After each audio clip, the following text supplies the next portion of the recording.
Der var en dreng med navnet Valdemar. Han gik til håndbold. Valdemar var 7 år, og han havde en storesøster på 8 år. Hun hed Amalie. Valdemar havde en hund, der hed Siske. Siske!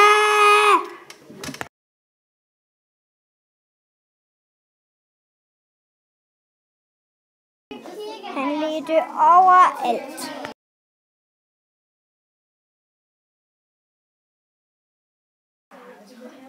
Han gik over til Forarena, og han mødte Kasper Hvidt for at spørge ham. Så gik Valdemar ind i halv 3, og så han Siske og gav hende et kæmpe kram.